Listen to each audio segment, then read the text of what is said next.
김진희입니다. 인천에 오게 된 거는 대학 4학년 때 학교 선생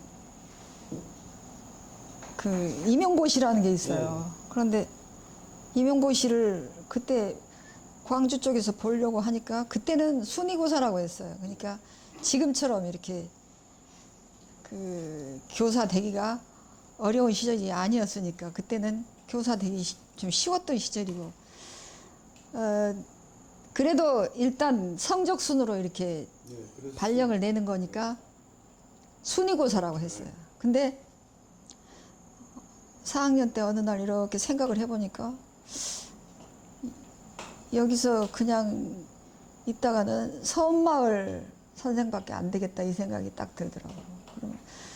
그럼 원래 이제 대학을 들어간 것도 교사를 하기 위해서 들어간 건 아니고, 그때는 미술대학이라는 게 광주 쪽에 없었어요. 유일하게 미술과 연관된 학과가 조선대학교의 미술교육과였어. 근데 그때는 어릴 때니까 미술교육과가 뭔지도 모르고 좌우지간 그림을 그릴 수 있는 과가 그거니까 집안 형편상 서울까지 올 수도 없고, 그러니까는 그냥 그 학교 이제 시험을 봐서 이제 4년 동안 다니다가 생각을 해보니까 언제나 성에 안 찼던 거죠. 4년 동안 다니면서. 그래서 이제 공부를 더 하고 싶은데 거기서 대학원을 다닐 수는 없고, 대학원을 위쪽으로 올라가서 대학원 공부를 해야 되겠다 그 생각을 하고, 교사를 하면서 대학원을 갈 수 있겠지 그 생각을 하고 순위고사를 아예 그쪽에서 보질 않고 이제 서울 쪽으로 보려고 했죠. 그런데 그때는 서울 쪽보다는 경기도가 좀 쉬웠던 것 같아요. 그래서 아무 생각 없이 경기도로 이제 시험을 봤어요. 그러고 경기도 선생을 하는데 첫 부임지가 안성이었어요. 경기도만 가면 대학원을 갈 수 있을 줄 알았지. 그랬더니 그게 마음대로 안 되고 4년 동안 그냥 선생으로만 이제 묻히게 된 거야. 그러니까 그게 언제나 이제 속이 상하고 그랬죠. 그래서 하고 있는데 인천으로 발령이 딱 났어요. 인천 가면 대학원을 갈 수 있겠다. 근데 그때 나이가 이제 어영부영 하다 보니까 결혼할 나이도 되고 어쩌고 하다 보니까 결혼을 했어. 결혼을 하다가 보니까 또 대학원도 어떻게 애 낳고 살림하고 그림 그리고 선생 노릇하고 어쩌고 하다 보니까 그냥 놓치게 된 거죠. 그래서 본의 아니게 인천에 일부러 내가 가야지 해서 온 것도 아니고 그냥 발령이 나서 인천 선생으로 발을 디디면서 인천 시민이 됐죠. 근데 왔는데 광주 쪽하고는 너무 다른 거야. 광주 쪽은 이렇게 조금만 나가도 이렇게 문화적으로 많이 좀 풍요한 그런 지역인데 인천은 너무 삭막한 거야. 그냥 인천 그러면 회색 이거밖에 생각이 안 나고 그랬어요. 그때만 해도 지금이야 이제 많이 좋아졌지만. 그래서 인천 시민이 됐죠. 근데 그래서 그 유년의 기억이라고 하면은 많은 건 기억이 안 나고, 어렸을 때 우리 때는 이렇게 놀거리도 마땅치 않고 그러니까 집 앞에 이렇게 경마장이라고 있어요. 광주에 이제 경마장이 지금 생각하면은 되게 이제 소규모인데 그때는 말 타는 사람들이 덜어 있었어요. 그리고 내 기억에 우리 어릴 때는 순경이라고 그랬거든. 순사들이 이게 정말 칼차고 말을 타고 이렇게 지나갔던 그런 기억이 나거든. 그러니까 아주 어릴 때 그걸 봤던 기억이 나요. 그러니까 그게 아마 일제의 찌꺼기였던 것 같아요. 근데 그러니까 그 말 타는 사람들 때문에 집 부근에 경마장이 있었거든요. 근데 경마장에 히말라야 시타 숲이 이렇게 있었거든. 근데 키가 큰 히말라야 시타 나무 밑에 이렇게 앉아서 이제 애들이 놀고 그러는데 나는 거기 앉아서 뭘 했냐면은 바닥을 이렇게 손바닥으로 다 이렇게 이제 흙을 다 이제 그 깨끗하게 정돈하고 거기다가 이제 사금파리로 이렇게 그림을 이제 그냥 나도 모르게 그냥 그렸던 것 같아요. 근데 그게 이제 맨날 그게 내 취미였어. 뭐 옛날 부모들이야 뭐 알지도 못하고 그러니까 아 얘가 뭐 그림을 좋아하는구나 이런 개념도 없고 그러니까 나 혼자 놀 때 이제 맨날 그 바닥에다 그림 그리고 놀고 그러면 옆에서 제 사람들이 아우 얘 그림 잘 그리네 그러고 이제 그랬던 기억이 이제 그림의 그 최초의 기억이에요. 그리고 이제 학교 들어가서 그림 그리면은 언제나 이제 뭐 잘 그리고 뭐 그게 그 어릴 때는 남들보다 내가 가장 자신 있는 부분이 그거니까 그게 나의 자부심으로 이제 그렇게 해서 이제 성장을 했던 것 같아요. 초등학교, 중학교, 고등학교는 초등학교 때도 그림을 잘 그렸죠. 그 아니 어디 다니셨어요? 그 옛날에는 그 5.16 혁명 전에는 그냥 광주 학강국민학교라고 있었어요. 거기를 3학년까지 4학년 1학기까지 다녔는데 혁명이 일어나면서 뭐 학제 개편을 한다 그래갖고 학생들은 무더기로 여기서 이쪽 학교에서 저쪽 학교로 보내고 이런 게 있었거든요. 그래서 그 당시에 조금 더 교회 쪽으로 이렇게 학교를 억지로 옮긴 거죠. 그래서 지금도 그 학교가 있는지 모르겠는데 남국민학교라고 있었어요. 광주 남국민학교. 거기 다니면서 그때도 근데 지금 생각해 보면은 그게 내 삶의 어떤 굉장한 자양분이었던 것 같아. 도회지에서 이렇게 그 바글바글하는 그런 학교가 아니고 이게 논 가운데 학교가 있었거든요. 그리고 그 행기를 건너서 그때는 신장로라고 그랬어요. 그게 왜 신장로라고 했는지 모르겠어. 새로 만든 길. 그러니까 전쟁 직후에 그 새로 만든 길이어서 신장로라고 했던 것 같아요. 신장로 너머에 화약꽃간 뭐래나 그런 게 있는데 거기에 이렇게 하천이 있었어요. 하천. 그리고 그 학교 이렇게 논 가운데 있는 학교에서 학교도 2층 학교도 아니었던 것 같아. 단층. 그런 학교에서 다니면서 그 학생 수는 많지도 않지만 되게 그 유년이 풍요했던 것 같아요. 정서적으로. 그리고 어떤 기억이 나는가 하면은 왜 장학사가 온다고 하면 막 청소 막 시키고 막 그리고 이제 그때는 학생 수가 너무 많으니까 그때는 장학사들한테 그걸 숨겼을까 어쨌을까 그건 모르겠는데 장학사 온다고 그러면 몇십 명을 저 언덕 밑으로 이렇게 숨어 있으라고 그래요. 그런 시기가 있었어. 그래갖고 우리가 장학사가 굉장히 무서운 사람이라고만 알고 있었거든. 뭐 그런 기억. 그리고 어느 해인가 비가 너무너무 많이 왔는데 우리가 선생님이 이게 바지를 다 여기까지 올리고 이게 교실 바닥이 물바다인 거야. 근데 그 찬방찬방 하면서 공부를 했던 기억. 선생님이 이게 다 바지 걷어 올리고 미꾸라지도 들어오고 개구리도 들어오고 근데 너무 즐거웠던 거야 그게. 근데 그런 기억을 지금 언제 하겠냐고. 그런 것이 정말 지금 생각해보면 언제 그런 경험을 하고 살았겠습니까? 뭐 유년을 기억하면은 그런 것들. 그리고 그 가을에 이렇게 추수 때 이렇게 그 옛날에는 말구루마라고 그러나 말구루마라고 그랬어요. 말구루마 이렇게 막 이게 뭐 싣고 가는데 우리 책가방 무거우니까 거기다 뒤에다 몰래 다 올려놓고 거기 훌떡 올라타갖고 그거 타고 가고 뭐 그랬던 기억 뭐 유년의 기억은 그거예요. 그냥. 그리고 중학교 고등학교는 1차 우리 때는 중학교도 시험을 봤어요. 시험 보고 들어갔는데 그 소위 말하는 인류학교에 떨어졌어.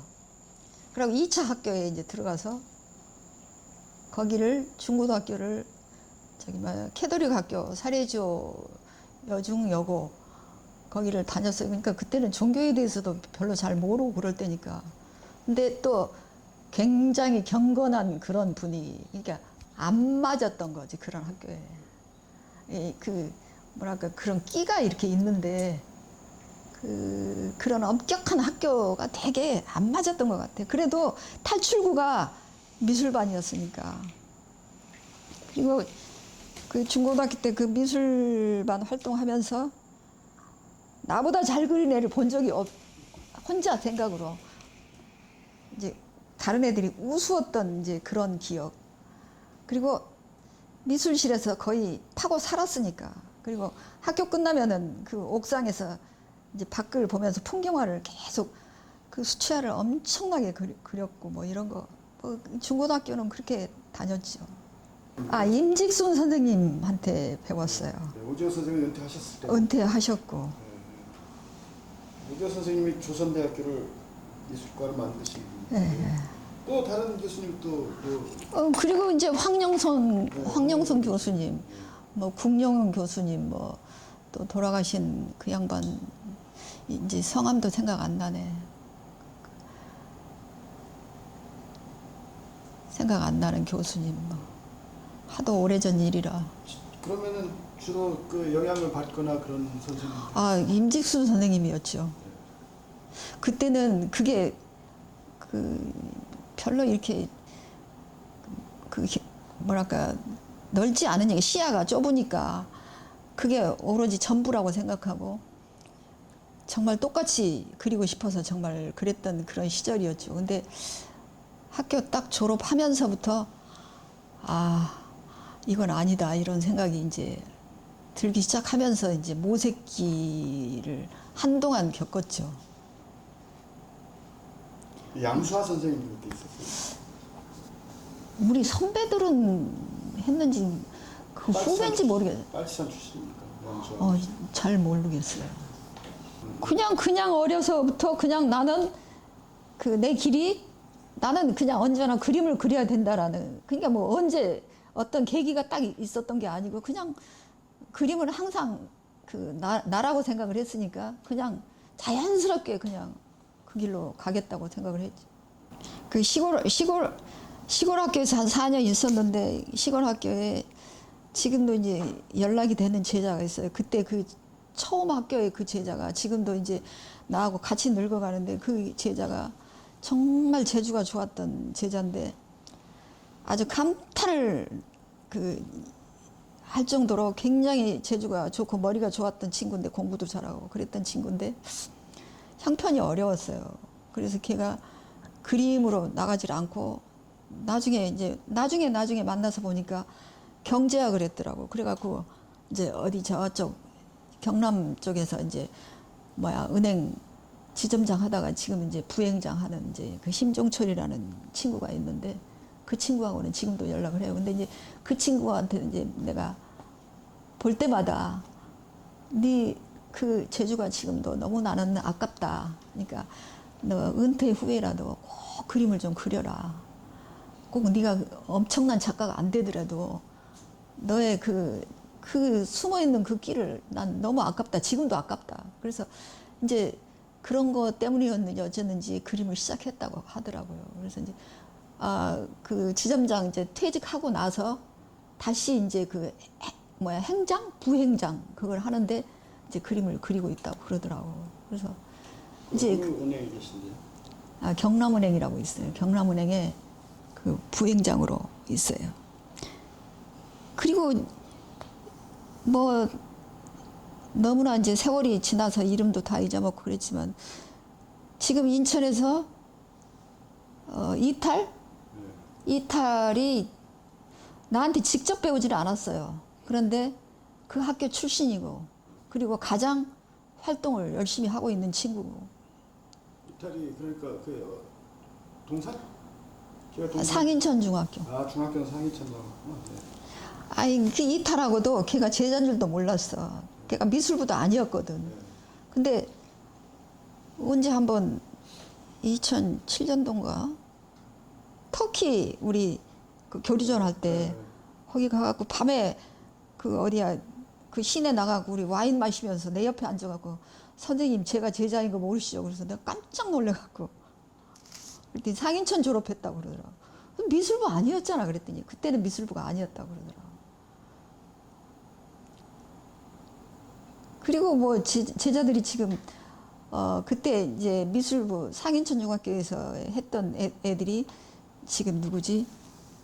김선학이 하고 홍성모. 네. 홍성모가 미술 홍대. 홍대 나왔지. 걔가 제자 미술부 제자였고 지금 활동하고 있는 몰라 이렇게 주변에 있는 애들 중에서는 그런.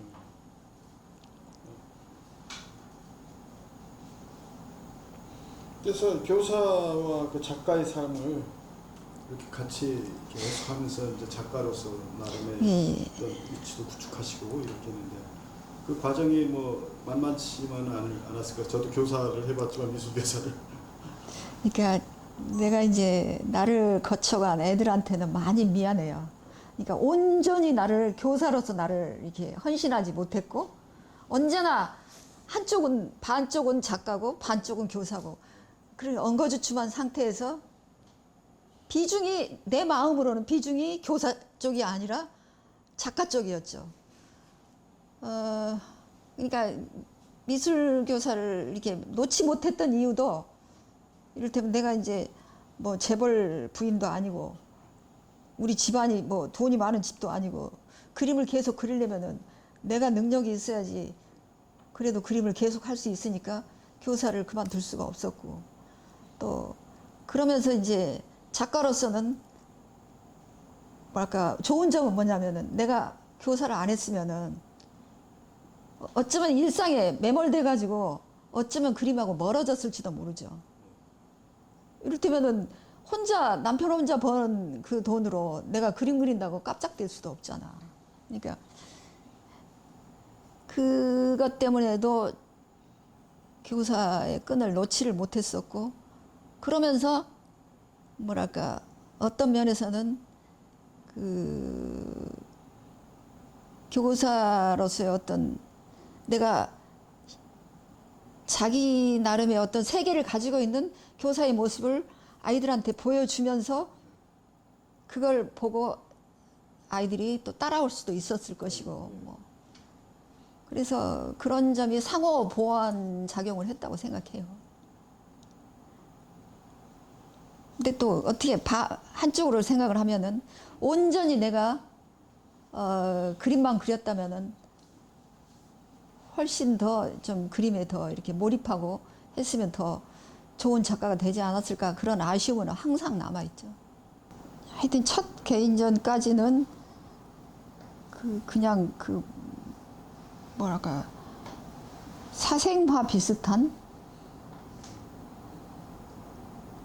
그냥 묘사 사생적인 그런 정도의 그러니까 기교에 치우친 아주 막 휘두르고 막 그런 종류의 그림을 주로 그렸는데 조선대풍 예. 그랬는데 개인전을 하고 나서 그게 아니라는 생각이 좀 들더라고. 이제 그런 그림을 좋아하는 사람도 있지만 내 마음으로 끝나고 난 뒤에는 뭔가 모색을 해야 될 것 같다라는 생각이 들어서 그 이후로는 이제 모색기에 이렇게 접어들죠. 그래서 뭐 이런 짓 저런 짓 많이 해봤죠. 그래서 뭐 추상화도 좀 해보려고 하고 뭐 했는데 추상이나 이런 그리고 또 뭐 민중미술 계열 이런 거는 뭐랄까 나하고는 이렇게 내가 굉장히 강한 사람이 못 돼서 그런 건 안 맞더라고요. 근데 그래도 그 뭐랄까 대학에서의 어떤 그런 아카데믹한 그런 걸 좀 벗어나고 싶었어. 그래서 그걸 벗어나려고 굉장히 애를 썼는데 그게 아직도 남아있는 것 같아요. 이 정서적인 부분에서는 아직도 그런 것이 남아있는데 지금까지는 계속 그걸 떨궈내는 그런 작업이었다고 생각을 해서 그때는 예쁜 그림, 뭐랄까 잘 그린 그림 그때만 해도 잘 그린 그림 잘 그린다는 거하고 좋은 거하고는 다르잖아요. 근데 어릴 때니까 공부도 부족하고 그러니까 잘 그리는 것만 좋은 그림인 줄 알았죠. 그래 잘 그리기 위해서 기교에 많이 치우치고 그랬는데 절대로 기교가 아니라는 걸 이제 깨닫고 그다음부터는 계속 좀 그 욕심 없는 그림을 그리려고 노력을 많이 했어요. 그래서 그림에서 그 뭐랄까 욕심의 흔적이 보이면 막 내가 내 자신이 싫어지는 거야. 그래서 그러니까 나도 모르게 편안한 그림을 그리게 되더라고. 막 뭘 주장하거나 이런 그림 말고.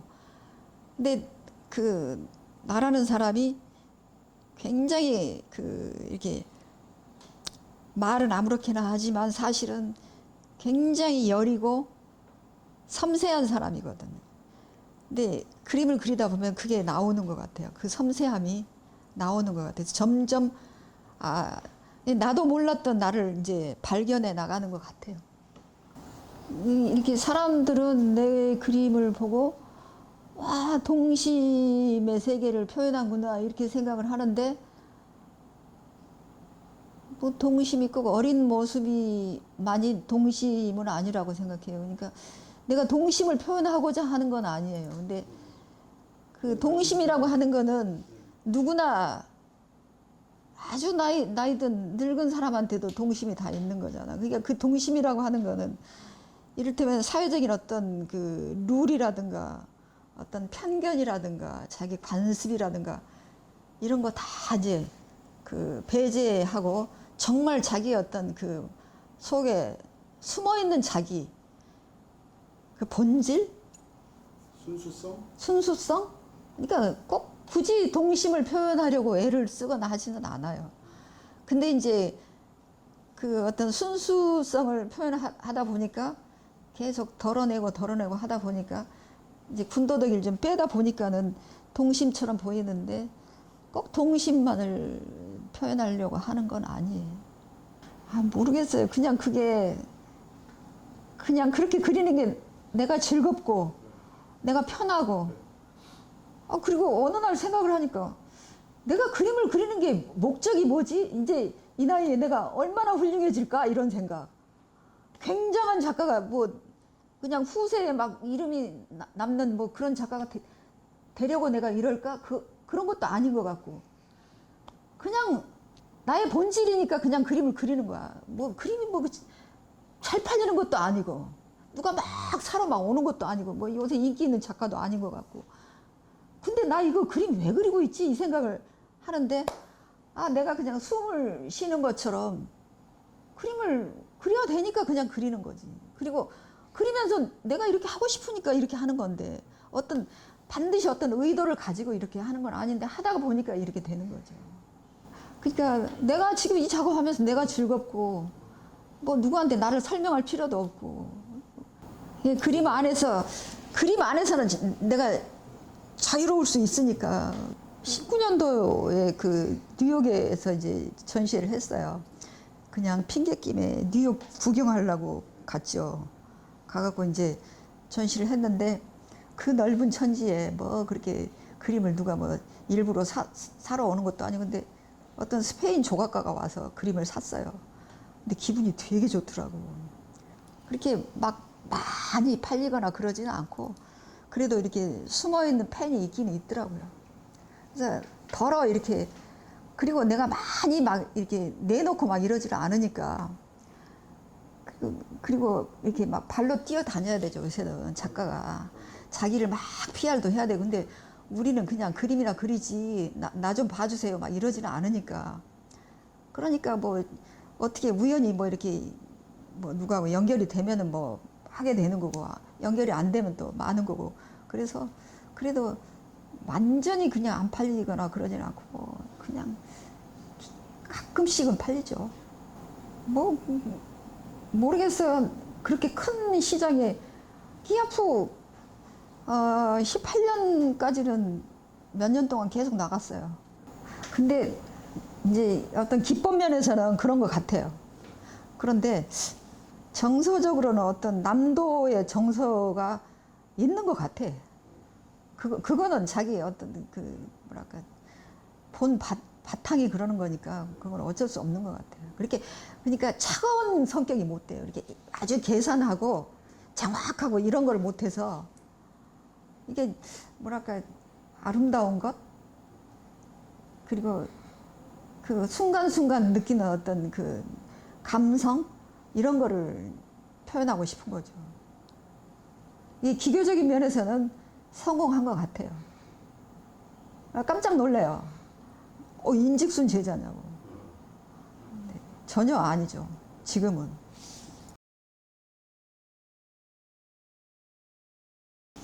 아까도 얘기를 했는데 그 첫 번째 전시에서는 이를테면 사생적 그런 묘사의 작품에서 지금은 사생적 그런 묘사가 아니라 이렇게 서사적 묘사라고 할까? 그러니까 그림의 서사가 꼭 들어가게 되더라고요. 내가 그런 걸 좋아하는 것 같아요. 그러니까 아주 그 단출한 이런 것이 아니라 그 형상은 단순화하되 그 안에 어떤 그 스토리가 있는 거를 좋아하는 것 같아요. 그래서 뭐랄까 많이 달라진 것 같죠. 완전히. 뭐랄까 이제 그림을 그리면서 우리 삶에서도 너무 힘을 주고 살면 힘들잖아. 이게 삶에서도 좀 힘을 빼는 그런 삶이 굉장히 중요한데 그림에서 힘을 좀 빼려고 많이 애를 쓰고 있어요.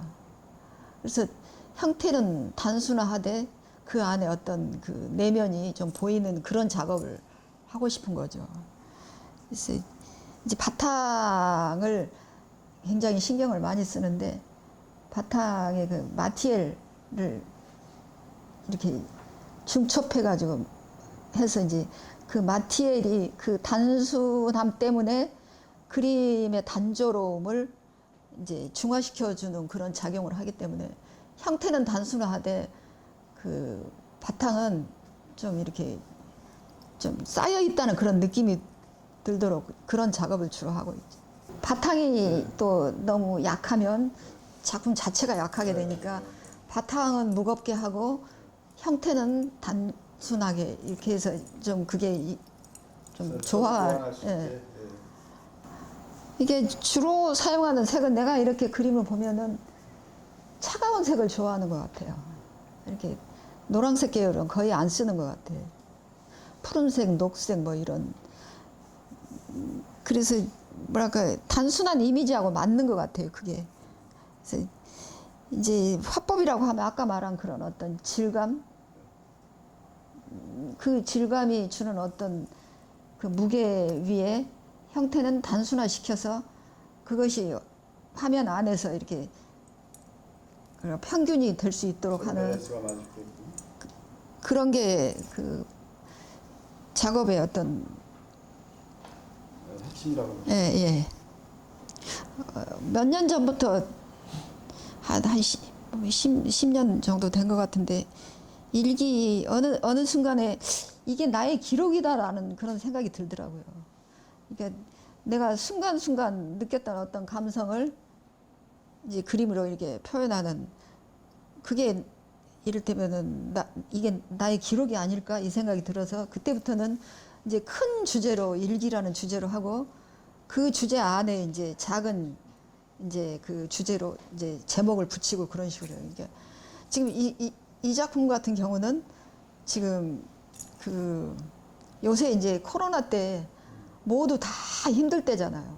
그러니까 그 뭐랄까 깊은 물 속에 이렇게 잠겨 있는 것 같은 움직일 수도 없고 그냥 목만 내놓고 겨우 뭐 어느 순간 이제 이걸 그리고 나서도 그렇지 지금을 기록하는 거지 이런 생각이 들더라고. 그래서 큰 제목이 전부 일기이고 이제 작은 제목은 이제 그때마다 달라지는 거죠. 뭐 일기니까 본인일 수도 있고 뭐 누군가일 수도 있고 뭐 기록자일 수도 있고 뭐 그런 식으로 해서 그냥 일종의 비유, 은유 뭐 이런 거죠. 뭐 다 본인을 그린 거냐고 하는데 그런 건 아니고 이 화면 안에 누군가 있어야 되겠다. 이제 이런 그림 같은 경우는 그냥 그때 이른 봄에 작업을 시작했어요. 그러면서 이제 하다가 보니까 이제 그 땅과 이제 인간과의 어떤 관계, 계절과 우리 인생과의 어떤 그런 순환의 어떤 그런 거. 그러니까 이제 지금 이런 새싹은 어떤 그 순환의 의미를 이제 표현하고자 하는 거죠. 그러니까 그 이런 보면 이제 그 새싹이 이 올라오는 걸 이렇게 보면서 어떤 우리 인생의 어떤 의미라든가 이런 거를 이제 뭐 나일 수도 있고 이 그림을 보는 사람일 수도 있고 또 다른 누군가일 수도 있고 그래서 어떤 제목을 그래서 그때 느꼈던 그 감성에서 주제가 이제 소식이라는 이제 그런 주제로 이제 된 거죠. 이제 뭐 이를테면 의자 같은 거는 우리가 뭐 휴식의 개념도 있지만은 사실은 무언가를 기다리는 것 같기도 하고 또 세월을 의식할 수도 있고 뭐 그래서 어떤 의미를 이렇게 부여하면서 작업을 하니까 이렇게 그리는 게 즐거워요, 그냥. 내가 잘 그릴 필요 없는데 잘 그리는 사람 너무 많은데 나라도 좀 이렇게 좀 편하게 그리면 되지. 그림 그리는데 그렇게 막 그냥 고민하고 막 이렇게 하고 싶지 않아. 내가 즐겁게. 그리고 내가 얘기하고 싶은 거를 좀 상징적으로 표현하고 그러고 싶지. 너무 어려운 그림 그리기 싫어. 관통하는 주제가 그러니까 뭐랄까 순간의 어떤 내가 순간순간 느끼는 어떤 그 찰나적인 감성 이런 거를 놓치지 않고 기록하는 그게 뭐 주제가 되겠죠. 그래서 일기라고 하시죠. 예, 그거를 이제 형상화시키는 거겠죠. 그리고 이제 뭐랄까 우리가 살면서 우리가 어떤 사회적인 어떤 그 입장 또는 가족 안에서는 나의 역할 또 만약에 직장인이라면은 직장에서의 내 역할 뭐 여러 가지 역할이 있잖아. 근데 그 많은 역할을 하면서 우리 모두 그런 생각하지 않나요? 좀 이런 거 다 없애버리고 나 혼자 나 자신만 몰입할 수 있는 거 없나? 그러고 싶지 않아요? 나는 그럴 때가 너무 많은데 정말 나 혼자만 이렇게 있을 수 있는 그런 공간도 중요하고 나한테만 오로지 그 몰입하는 그런 시간 좀 갖고 싶잖아. 근데 평생을 못 갖는 거야. 평생을. 그냥 이제 우리나라에서 더구나 여성의 그 자리는 참 어렵잖아. 더구나 나이 든 여자. 마누라도 해야 되고 어머니도 해야 되고 시어머니도 해야 되고 이제 할머니야 이제 할머니 역할 뭐. 그러니까 그림 안에서는 그런 거 다 버릴 수 있잖아. 그림 안에서는. 그러니까 그림 안에서는 내가 일탈을 할 수도 있고. 그러니까 그런 그 뭔가 그 일탈의 욕구 같은 것도 화면 안에서 내가 자유롭게 할 수 있지 않나 뭐 이런 생각이죠. 이게 완전히 그 벗어나지를 못하잖아. 우리 인생이 다 던져버릴 수는 없으니까 일탈은 잠시 어쩌다가 다시 제자리로 돌아온 거 아니에요. 그러니까 그 잠깐의 일탈 같은 거는 충분히 이 화면 안에서 할 수 있으니까. 나는 저기 뭐 영향을 누구한테 받고 이런 건 별로 없어요. 근데 좋아하는 작가는 있어요. 뭐 클레나 폴 클레 그리고 옛날엔 누구지? 그 죽은 황창배 뭐 그런 작가를 좋아해요. 그 클레 작품을 정말 좋아해요. 근데 엄청 지적이고 아주 그 뭐랄까 대단한 경지의 작가인 것 같아요. 굉장히 자유로운 사람이었던 것 같아요. 작품이. 그 사람은 동서양화의 구분을 많이 틀을 깼으니까 그런 자유로움을 배우고 싶은 거죠. 이 작품은 그 코로나 이후에 그 모든 것으로부터 이렇게 단절된 그런 깊은 물 속에 이렇게 빠져 있는 느낌? 겨우 이렇게 목만 내놓고 이렇게 우리가 숨만 쉬고 있구나 이런 느낌 있잖아요. 외부로부터 단절된 그런 거를 그 형상화 시킨 거예요. 그래서 그 목까지 차오르는 어떤 그 현실의 어떤 그 암담함, 무거움, 그리고 앞을 볼 수 없는 어떤 그런 암울함, 뭐 이런 거를 그림으로 표현했어요. 그래서 주제가 근황이라는 주제예요. 그래서 우리 모두 이런 그 시기를 우리 요 몇 년 사이에 겪었잖아요. 그래서 그걸 그림으로 표현한 겁니다. 이 작업은 뭐랄까 주제가 오후라는 주제예요. 그러니까 이제 우리 일상 속에서 어느 날 뭐 외출을 할 수도 있는 거고 낮잠을 잘 수도 있는 거고, 그리고 이제 여기서 대리미 같은 것은 그 일상의 가장 상징적인 어떤 도구죠. 그리고 이제 저 뒤에 뭔가 이렇게 바탕을 무겁게 해놨는데 그 우리 주변에 우리 일상의 어떤 무거움 같은 거를 뭐랄까 바탕색을 이렇게 좀 차분하게 해서 그걸 좀 표현했다라고 볼까?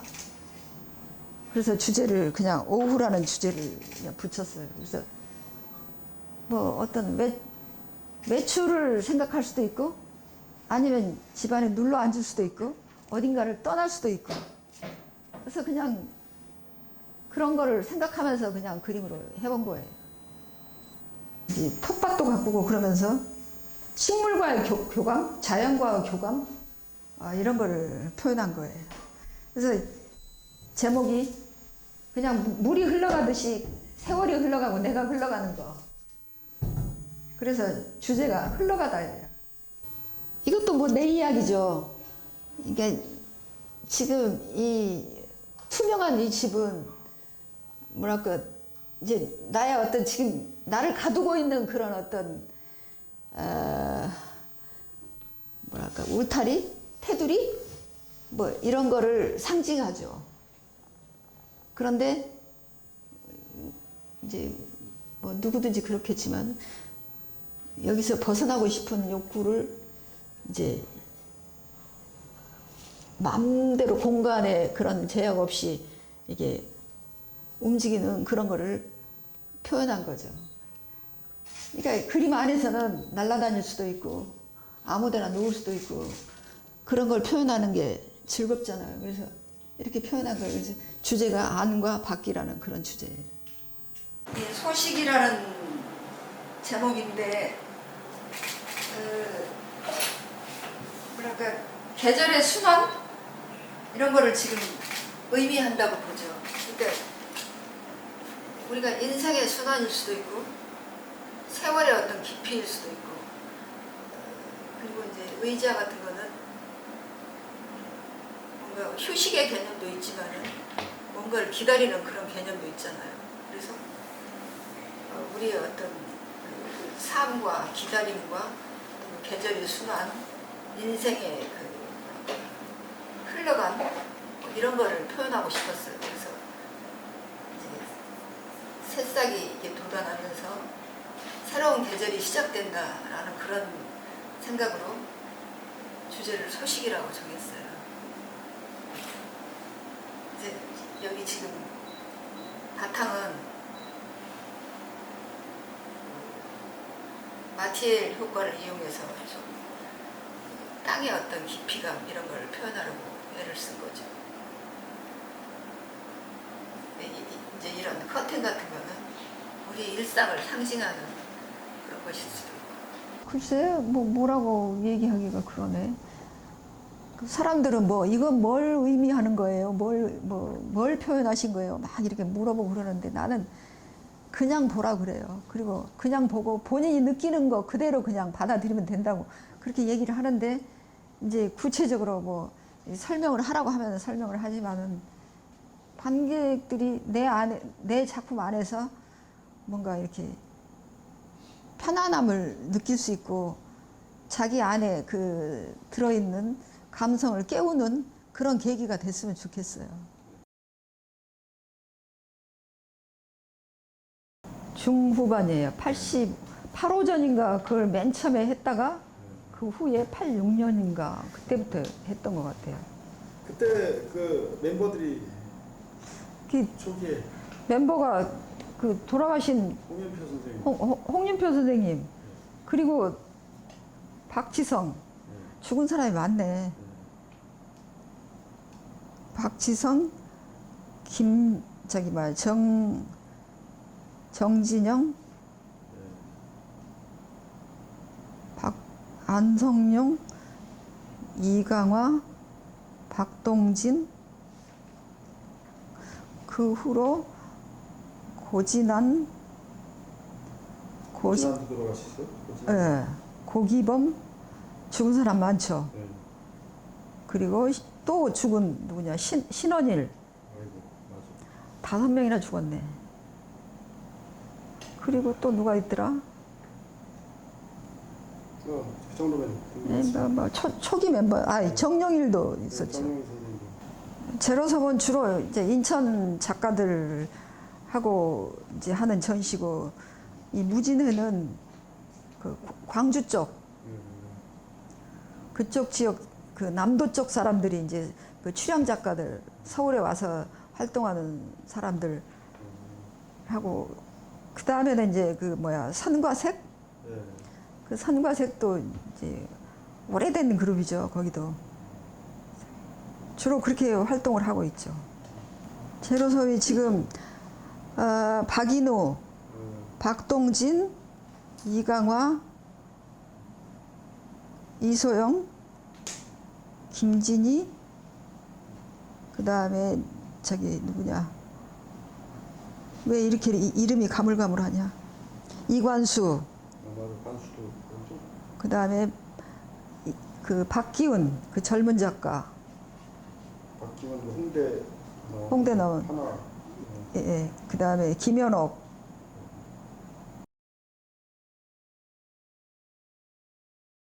그때보다는 많이 좋아졌지만, 지금도 역시 그 전시 공간이 그렇게 많은 도시는 아니죠.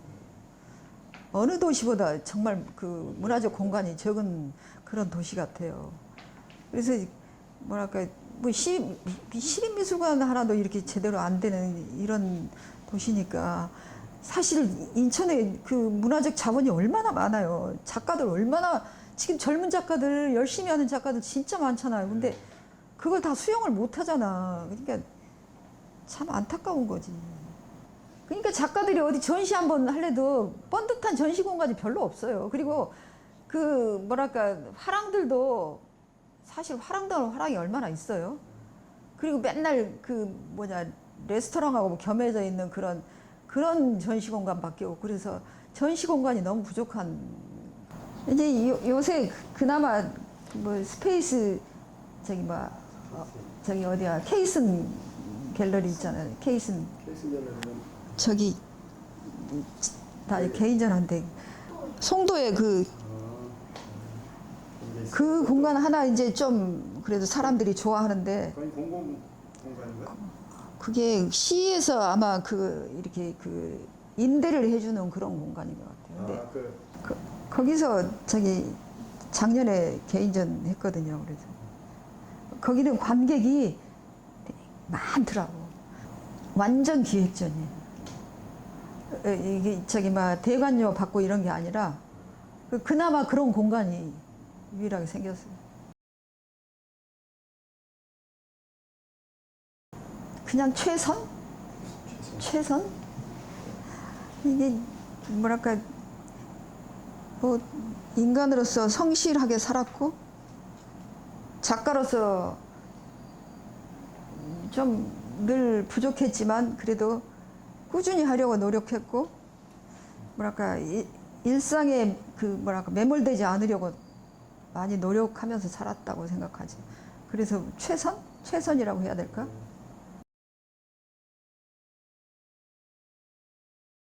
그렇게 큰 욕심 없어요. 그냥 흘러가는 대로. 그리고 이제 그림도 이제 그동안에, 요새 이제 옛날 그림 막 뒤지고 있는데, 마음에 안 드는 그림은 가감하게 이제 폐기 처분하려고 해요. 그래서 죽은 다음에 쓰레기 되지 않도록. 누가 아는 사람이 자기 아파트 이렇게 폐기물 이렇게 버리는데 보니까는 김기창 그 화백에 판화가 버려져 있더래요. 근데 막 자기가 막 버려진 것 같아서 너무 기분이 안 좋고 그래서 얼른 그걸 자기가 수습했다고 그러더라고. 그래갖고 그 김기창을 좋아하는 누가 있어갖고 그 사람한테 줬다고 그러더라고요. 작가들이 죽은 다음에도 어떻게 될까 그것까지 계산해야 될 것 같아요. 작업하는 후배들한테 이제 하고 싶은 말은 근데 결국엔 꾸준함인 것 같아요. 예? 꾸준히 하다 보면은 뭐가 돼도 되겠지.